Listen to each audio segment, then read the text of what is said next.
What should we expect from Tyler Guyton and the rest of the Dallas Cowboys rookie class in year one? All that and more in this episode of the Locked On Cowboys podcast.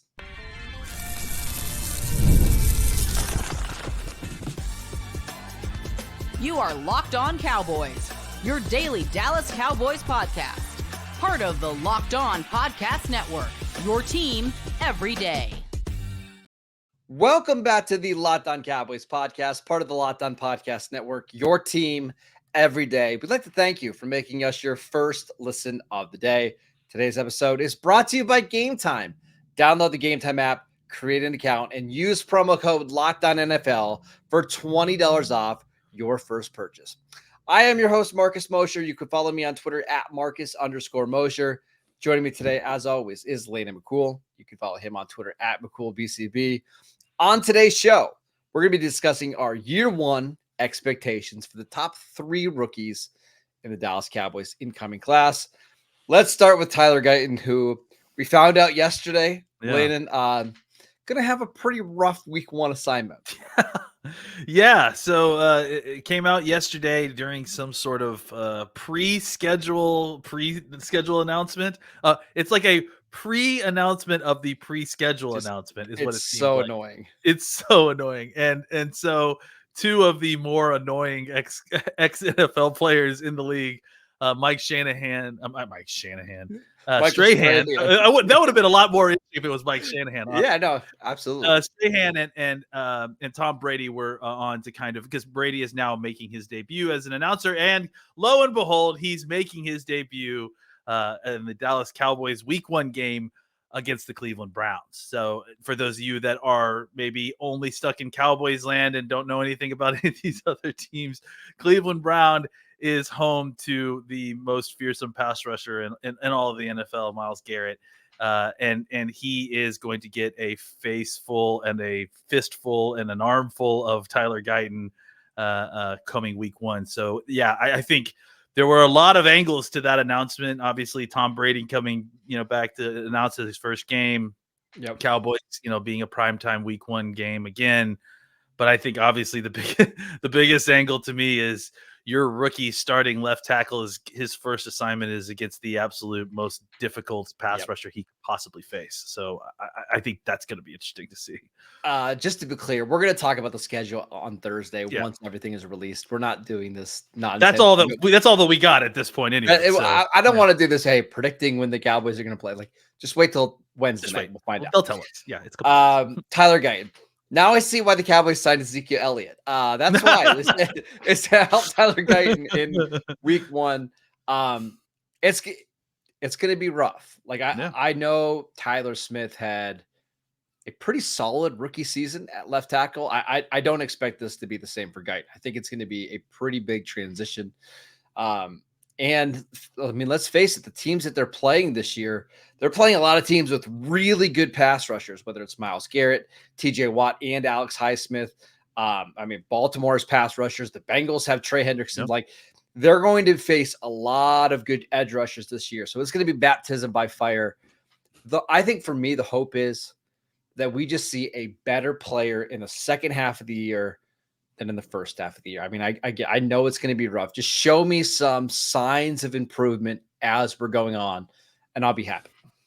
Yeah, you're saying that we see a lot of pass rushers this year. You could have just said we're playing the AFC North this year. Yeah. And you're right. Like, I think that's obviously a good standard for Tyler Guyton.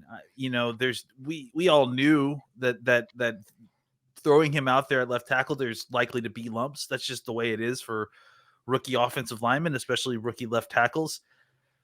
I think, we're hoping to kind of avoid throwing him directly into the fire, and against maybe the most, like I said, physically fearsome and technically fearsome pass rusher in the NFL. But, it's as good as any opportunity. Look, there isn't going to be a good week for you to learn how to be an NFL left tackle. Like, every team has got some kind of pressure player that can, really put you into a blender if you're not careful. So, obviously, the expectation for Guyton is that, he's going to be able to translate these, incredible athletic tools into becoming a refined, technician at the position. but that obviously is going to take some time, and it's going to take reps, and we don't know what his training camp is going to look like. Hopefully he remains healthy and gets all the snaps he can. And even if he does, that it's going to make for a very difficult week one. And again, it's going to make for a difficult week one, even if the Cowboys weren't playing the Browns, right? Even if the Cowboys weren't playing Myles Garrett, it's a difficult transition. So the hope is that Guyton takes some lumps early. He learns from them. The Cowboys survive, the lumps that Guyton is taking, and that by the end of the season, he's developed into, I would hope somewhere in the middle of the pack of the NFL at left tackle, with the idea that by year 2, maybe he's taking a big step into, Pro Bowl territory. That's the hope with the first round athletic tackle with upside. Yeah, I mean, that's the thing. It's like we just want to see him not be the reason why the offense fails. And to Mike McCarthy's credit, like they've had to play a lot of tackles at the left side when Tyron Smith's been out, whether that's Chuma Udoga. I'm trying to think who was the left tackle in 2021 when Tyron missed that number 79. I'm trying to think who it was, but they played with some bad left tackles. Just be better than that, right? Make it so you can run your offense, and then hopefully by the end of the year, not only is he improving, but you're also hoping that you can scale back the amount of help that you have to give him, right? Yeah, I think that's the thing. It's like not every third down do you need to give him the tight end on that side or have Ezekiel Elliott go over there. Like that's what I'm hoping. Just small growth game to game. Yeah, I mean, the Cowboys have a long time been a team that has had the luxury, because they've had Tyron Smith, to be able to do some 5-man protections, do some very simplified stuff where you can isolate your tackles with the pass rushers they're playing. I just think that's something that the Cowboys are going to have to work back up towards, right? Like now, as it starts out early, you're just not going to be able to put him in situations down in and down out where he's isolated with the pass rusher. You're going to fan out some help. You're going to slide protection his way. You're going to have a back or a tight end on his side so that there's not as much of an angle for these guys to take. There are lots of different ways to help a rookie tight end. Rookie tackle. And they're definitely going to avail themselves of all of those. But yes, I think that's the goal. The goal is to eventually strip away the training wheels, right? Yep. Strip away the kind of help that you're needing and reinvest that help back into players out en route for Dak and players available for taking a reception. And until then, it's just going to be a little bit of a mixture of that. Of hey, some downs, some snaps, you're going to see him in a 5-man protection by himself. Some snaps you're going to see him with Schoonamaker over on his side helping him out with the pass rusher. It's just going to be kind of a mix and match until they can get the confidence to leave Guyton alone on the island. By the way, it was Ty Nsekhe and Cam Irvin that were playing left tackle in 2021. Actually, I think it was that 2021 game against the Vikings, the one that Dak missed. I think it was Cam Irvin that was starting at left tackle. So the Cowboys have had not all pro play at left tackle before and been fine and been a really good offense. Just be that. Just be a average starter and we'll go from there. That's right. Let's talk about Marshawn Kneeland, because I think his role is going to be a little bit more interesting, because we know Tyler Guyton is going to be the starting left tackle. Yeah. What's Kneeland's role going to be in year one? We'll get to that next. This episode is brought to you by Gametime. With killer last-minute deals, all-in prices, views from your seat, and their lowest price guarantee, Gametime takes the guesswork out of buying NFL tickets. Schedule release coming Wednesday night. I can't wait to see which games and when they're being played. Listen, Cleveland's only like 2 hours away from me, and it's in September. I love that. I might actually go to that game. That's a good weather game in Cleveland in September. We'll see when the Cowboys play the Steelers. We'll see.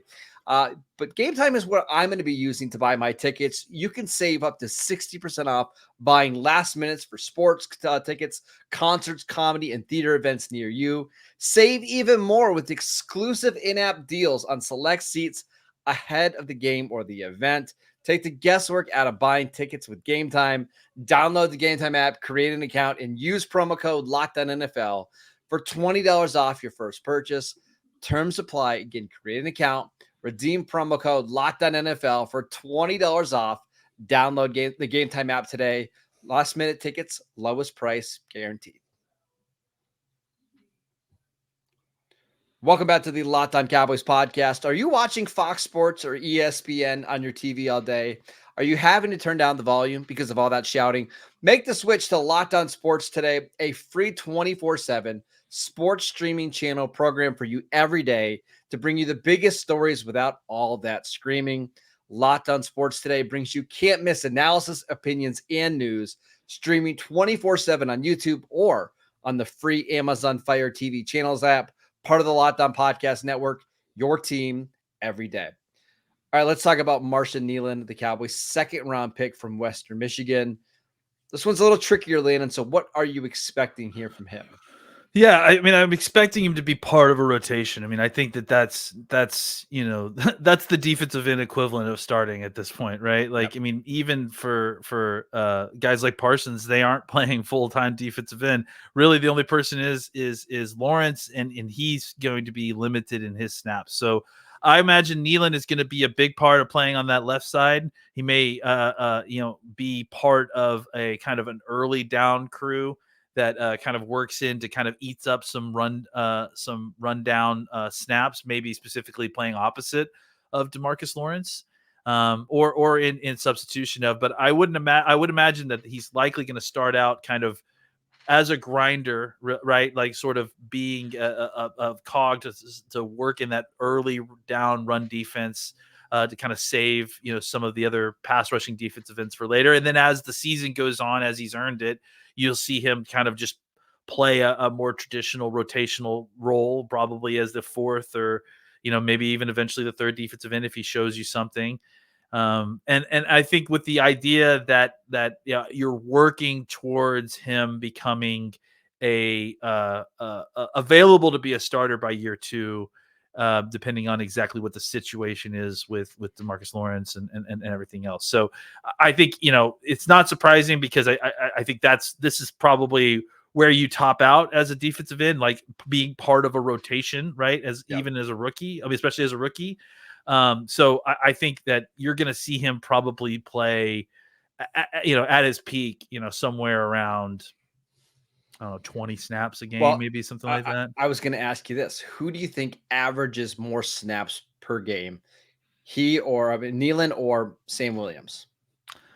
I think Sam Williams for sure early on, as they kind of are still feeling it out a little bit, unless there is a coaching element that we're not anticipating, right? Like there's a very good chance that Sam Williams doesn't rub Zimmer the right way and Kneeland does. So there could be that the opportunities, flop there. But I would say that early on, I would think Sam Williams likely to get more snaps, and especially just because I think he might play more special teams. Sam Williams might play more special teams, right? So I think it likely will start out with Sam as he's kind of the third defensive end off the bench. And then as the season goes on, that may change. Doesn't it feel like Kneeland is going to be DeMarcus Lawrence's primary backup? Like whenever Lawrence leaves the field, it'll probably be Kneeland that comes in to replace him. Yeah, I mean, especially if the idea is that Parsons is no longer the model for the right side defensive end, right? Like that if the idea is that, hey, we're actually going to work towards Sam Williams becoming that defensive end, sure, right? And then Kneeland would be the actual Lawrence replacement, right? That to me makes a lot of sense because I think Williams is more twitchy and more flexible. Right. Without and can definitely get around the corner a little bit more. So I see him more as that kind of right end replacement, especially since, Zimmer wants a little bit bigger guys in that spot. I think that makes a lot of sense. And then Kneeland is a very nice fit at the opposite defensive end where Lawrence plays now. I just don't want people to freak out if Marshawn Kneeland leaves the season with 2.5 sacks. So it's that wouldn't surprise me at all. Like where I want him to be good at is stop the run and then just help create pressure, right? So other people can get sacks. I think he's going to be somebody that could help create sacks, but maybe not be the guy that finishes them. Maybe a lot actually Dorrance Armstrong was the guy that was finishing a lot of sacks, but that type of smush the pocket, let somebody else clean it up or force some quick throws. I just have a feeling, and this is the way, unfortunately, a lot of sports fans work. If he gets 2.5 sacks this season and plays all 17 games, I think people are going to consider that, oh man, you didn't get the value from a 56 overall pick. That's not why they drafted him. Well, I could also see it going kind of an opposite way too. I could see it where, because I think he's an effort player, I could see him getting a lot of cleanup sacks, right? And then artificially inflating his sack number to a point where people, oh, this is a 7 or 8 sack guy a year every year.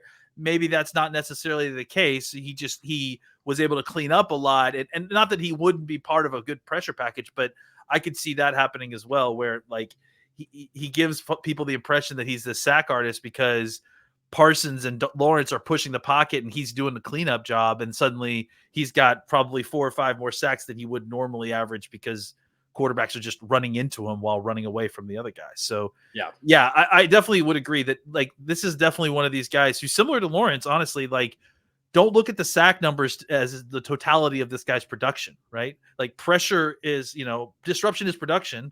And on top of that, this guy's going to be a very, very good defensive player. Notice what he's doing in early downs. Tackles for loss are also an important number, even if they aren't always as sexy as sacks. All right, let's talk about Cooper Beebe, who I'm really fired up with. I was watching more of his tape this morning. I cannot wait to watch Cooper Beebe. What do we expect from him this season, and will he be with these starters in week 1? We will get to that next. This episode is brought to you by FanDuel. It's winner take all time in the NBA and in the NHL, and FanDuel is giving you a shot to bring home a big win of your own. Right now, new customers can get $150 in bonus bets with any winning $5 bet. That's $150 to bet on spreads, money lines, player props, and more. Once the NFL schedule is released on Wednesday, you can go to FanDuel and look at the lines for every single NFL game. We already have them out right now for Cowboy Browns. Cowboys are 1-point underdogs in Cleveland for week 1. I think that's a very, very fair line. Again, on a neutral field, that means the Cowboys would probably be favored. So go visit FanDuel.com/lockdown and check out all of the NBA lines, NHL lines as we get closer to the Stanley Cup, and make every playoff shot count with FanDuel, America's #1 sportsbook. Welcome back to the Locked On Cowboys podcast. We are discussing year 1 expectations for the Dallas Cowboys rookies. And let's finish up here with Cooper Beebe, who has been practicing at center for the Cowboys. What do we expect from him in year 1? I expect him to put Jalen Carter in a chokehold until he passes out of sleep. No, I'm excited, man. I am too. I think Cooper Beebe's a butt kicker in the best way, right? Like, and you watch his tape, and what is he doing? He's throwing guys to the ground. He's getting physical. He loves to be mix it up in the run game. Obviously the projection we all had when we heard that he was kind of an interest of the Cowboys was that he would play center. We've gotten word that he has been working at center and that's exclusive what he's working at. And so I think adding a physical big presence, a guy who plays with a lot of attitude in the center position, I think is really key. I think it really can change the whole makeup of an offensive line. I like having those kind of guys at the center because it just helps to sort of homogenize the kind of attitude that you really is the kind of nasty, dirty attitude that you need on an offensive line nowadays. And I just think that in a conference and especially specifically a division in which you have so many of these physical, big, strong defensive interior players, having a guy like a road grader, a guy who likes to mix it up, who loves being physical like Beebe at center is just such a huge advantage because he's a force multiplier, and that's ultimately what the center can be. Especially when you have a big body in there, you've already got a Tyler Smith and a Zach Martin, which is a great start, obviously, for your offensive interior when you're taking on these guys. And often they're going to be working in conjunction with Cooper Beebe. So to have, the opportunity to get both a Cooper Beebe and a Tyler Smith on a Jalen Carter or on a Dexter Lawrence, like that's the kind of a combination that really can kind of neutralize a defensive strength. And then on top of that, we've seen what he can do as a run blocker, as a road grader, just to kind of, we've all been talking about the running back room, and is it going to be enough, and are the running backs going to suffer this year? I think when you add in the fact that what Tyler and Cooper can potentially add to the run game, especially Cooper, I think, in the middle, I think it's going to more than make up for any kind of lack of talent, perceived lack of talent in the running back room, because the opportunities are the holes are going to be bigger. The blocking is going to be more solid. The blocks will be sustained longer. So I have a lot of confidence that Cooper is probably going to take this starting job, I would imagine, in training camp, and not relinquish it. And if he does, and if it doesn't happen that way, I think it would be because Brock Hoffman had maybe the single greatest offseason in the history of Cowboys football. I'm not saying that he has, but that's probably what it's going to take for him to kind of dethrone Cooper Beebe from the center spot, I would imagine. Would it surprise you if Cooper Beebe is the most productive Cowboys rookie in this class? Absolutely not. Look, I mean, I think sometimes, draft value is artificially transcribed onto player value on a snap by snap basis, like this season in the moment. And the truth is that there are a lot of these kind of players, and that's why Cooper Beebe is a 3rd round pick as opposed to a planet player like Tyler Guyton, right? But that doesn't mean that he isn't going to be able to come in and be a more productive player than the guys drafted ahead of him, simply because his transition is less severe. Not only is his transition less severe, he also has the most experience of all these players, and he's performed the best. I mean, frankly, he was the highest rated offensive lineman, I believe, in college football last year. He's played against better competition than what Marshawn Kneeland did, right? I mean, him and Guyton played the same competition, but he was obviously better. And he played way more snaps. And way more snaps. And played better. Yeah, absolutely. So I won't be surprised if, like, Cooper Beebe starts all 17 games and grades out as the 14th best center in the NFL, according to PFF. And that might just be better than what Guyton and Kneeland do. Doesn't mean that he's going to be the best player of the group, but I just won't be surprised if we get to the end of the season and it's, hey, Beebe was their best rookie by quite a margin, big margin. You don't draft for 1 year. That's the other thing too, is that, like, that you get 5 years of Tyler Guyton, and if you're going to tell me that Guyton is a less valuable player at the end of that draft than Beebe, then we may have an issue, right? But coming into the league, like, Cooper Beebe's got 1,500 plus snaps or something like that. I mean, like, he's got a ton I think he has almost 2,000 more snaps than Tyler Guyton played. Yeah, no, I'm sorry. Yeah, I meant in these last 2 seasons. He's played something like 1,500 snaps. So yeah, I mean, like, and on top of that, like, playing as a freshman, he's just played 4 years in the Big 12. It's experience. It's a lot of things. Even with the switch to center, it's just he's played a lot more football. And so I think his transition should be pretty clean. I think the speed and everything is going to take a little while. It sounds like he's already got his snaps down, so, like, that part isn't so much of an issue.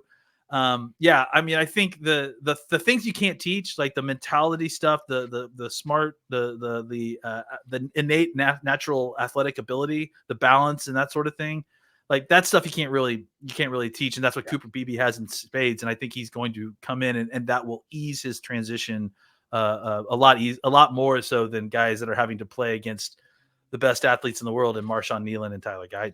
Which is crazy. I kind of have a feeling that the Cowboys' most productive rookies are going to be in the opposite order of which we talked about them, right? It'll probably be Beebe, Kneeland probably as a solid rotational 4th edge, right? And then Guyton, who you drafted because of the upside, right? Like, it's going to be probably a rough rookie season.